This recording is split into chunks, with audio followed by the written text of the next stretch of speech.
بسم اللہ الرحمن الرحیم۔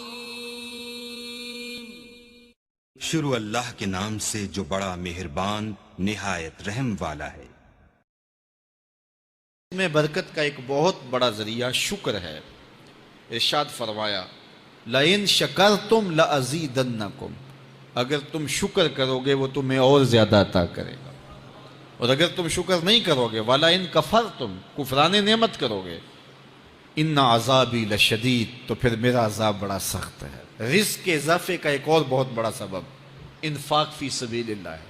اللہ فرماتا ہے جو تم خرچ کرتے ہو تو جو چیز تم نے نکال دی اس کی جگہ اللہ تمہیں اور عطا کر دیتا ہے۔ بعض اوقات ہمارا یہ ہوتا ہے کہ کوئی آدمی مالی بحران میں آ گیا تو وہ کرتا کیا ہے کہ جو راہ خدا میں دینے کا کھاتا تھا پہلے اسے کلوز کرتا ہے، یہ فلاں مدرسے کو دیتے ہو یہ بھی بند کر دو، یہ مسجد کو دیتے ہو یہ بھی بند کر دو، یہ فلاں غریب کو دیتے ہو یہ بھی بند کرو، حالات ٹائٹ ہو گئے ہیں۔ لیکن 5 گاڑیاں ہیں تو 2 گاڑیوں پہ گزارا کر لیا جائے، پیٹرول بچے، یہ نہیں ہو سکتا۔ گھر کے لچھن وہی ہیں لیکن بند کہاں سے کیا؟ جہاں سے رزق آنا تھا۔ ہمیں تو یہ حکم دیا ہے جب رزق تنگ ہونے لگے صدقہ دے کے رب سے کاروبار کر لو، صدقے سے تمہارے رزق میں اضافہ ہوگا۔ یہ رب کا وعدہ ہے اور اللہ کے وعدے جھوٹے نہیں ہو سکتے۔ رزق کی برکت کا ایک اور بہت بڑا ذریعہ النکاح ہے۔ فرمایا اگر تم نکاح کرو گے، تم فقیر ہو وہ تمہیں غنی کر دے گا۔ لوگ کہتے ہیں بچہ پیروں پہ کھڑا ہو لے تو پھر نکاح کریں گے، اللہ کہتا ہے تم نکاح کرو ہم پیروں پہ کھڑا کر دیں گے۔ ہمارا فلسفہ اپنا ہے، اس کا حکم اپنا ہے۔ وہ کہتا ہے ابھی تو یہ اپنے لیے نہیں کماتا تو جو آئے گی اس کو کہاں سے کھلائے گا؟ میاں جس نے آنا ہے اس نے اپنا رزق لے کے آنا ہے۔ تو بچوں کی شادیاں کرو، اگر وہ جوان ہو گئے رزق نصیب ہوگا۔ اپنے اہل خانہ کو نماز کے حکم دینے سے رزق بڑھتا ہے، کیونکہ جو صبح کا وقت ہوتا ہے یہ رزق کے بٹنے کا وقت ہوتا ہے، اور جس گھر میں صبح کے وقت لوگ سوئے ہوئے ہوتے ہیں وہاں بے برکتیاں ہوتی ہیں۔ تو طلوع فجر سے لے کر کے طلوع آفتاب تک اپنی اولاد کو، بیوی کو، بچوں کو نہ سونے دیں۔ اس وقت رزق بٹنے کے لمحے ہوتے ہیں۔ کثیر دعائیں مانگیں، تلاوت کلام مجید پڑھیں، اور نماز فجر مرد حضرات مسجدوں میں جا کے باجماعت ادا کریں، اور گھروں میں جو ہے وہ بیٹیاں بہنیں مصلے بچھا لیں تو اللہ کی رحمتوں کا نزول ہوگا۔ اب ایک حدیث میں رزق کے اضافے کا ایک اور نسخہ ارشاد کیا گیا۔ میرے حضور نے فرمایا جو شخص یہ چاہتا ہے کہ اس کے رزق میں برکتیں ہوں اور اس کی عمر میں اضافہ ہو تو وہ اپنے رشتہ داروں کے ساتھ سلوک اچھا کرے۔ رشتہ داروں کے ساتھ اگر اچھا سلوک کرو گے تو پھر تمہارے رزق میں برکت ہو۔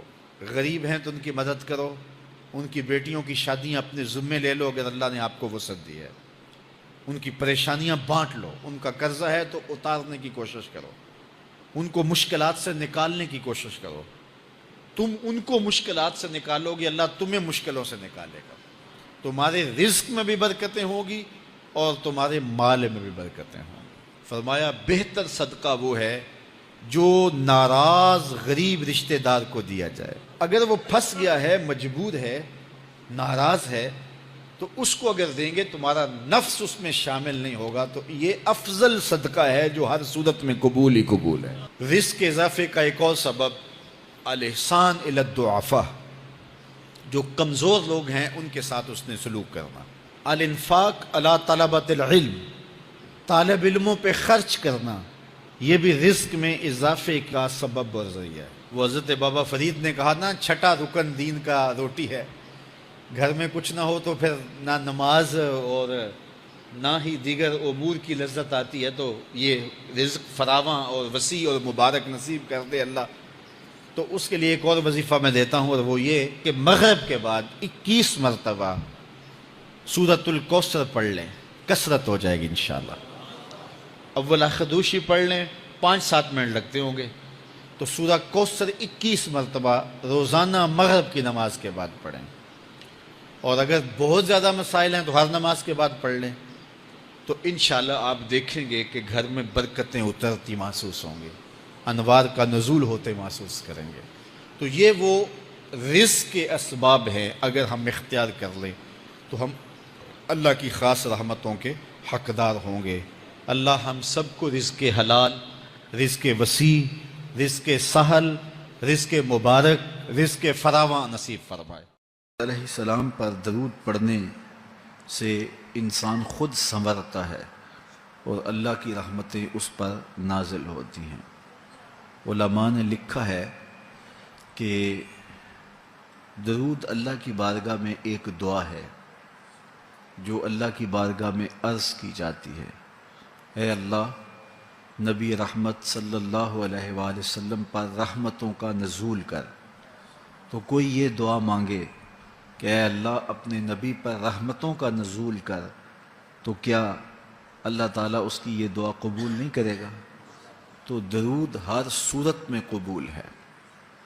تو اس کا جو فائدہ ہوا کہ جس نے ایک مرتبہ حضور کے لیے اللہ کی بارگاہ سے رحمتوں کی دعا مانگی، تو اس کے مانگنے سے محبوب علیہ السلام پر کتنی رحمتوں کا نزول ہوا وہ تو اللہ جانتا ہے، یا جس محبوب کریم پہ نزول رحمات ہوتا ہے وہ جانتے ہیں، لیکن جو ہاتھ اٹھا کے دعا مانگے، جو ہاتھ باندھ کے درود پڑھے، ایک مرتبہ درود پڑھنے سے اللہ کی 10 رحمتیں اس پر نازل ہوتی ہیں۔ تو جو مسلسل درود پڑھے جا رہا ہے تو پھر رحمت کی برسات ہوتی ہے اس کے اوپر۔ رسول کریم صلی اللہ علیہ وآلہ وسلم نے ارشاد فرمایا، تم جہاں بھی ہو میرے اوپر درود پڑھو، تم جہاں بھی درود پڑھتے ہو وہ میرے تک پہنچتا ہے۔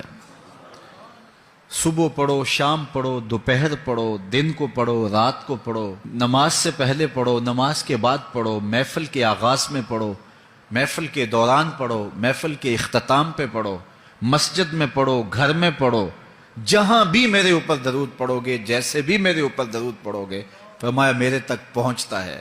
ہر شخص یہ چاہتا ہے کہ میں حضور کی قربت پاؤں، حضور کا قرب مجھے ملے، اور اگر کسی کے سینے میں یہ آرزو نہیں ہے تو اس کے سینے میں دھڑکنے والا دل کسی مومن کا دل ہی نہیں ہے۔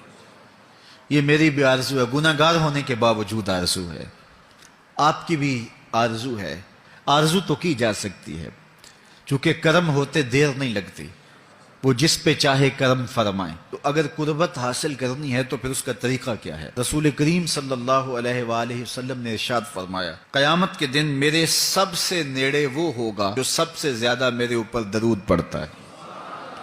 تو جتنا درود حضور پہ زیادہ پڑھو گے، قیامت کے دن اس قدر حضور کی قربت نصیب ہوگی، اور حضور کی چادر رحمت کی ٹھنڈی چھاؤں ملے گی، جام کوثر نصیب ہوں گے، اور جہاں حضور ہوں گے وہاں قیامت کے دن کی سختیاں نہیں ہوں گی، وہاں دامن محبوب کی ٹھنڈی ہوائیں ہوں گی۔ تو حضور علیہ السلام پر کثرت سے درود پڑھنا یقیناً یہ دکھوں کو دور کرنے کا علاج ہے، اور یہ دنیا آخرت کی بہتریوں کی ضمانت ہے۔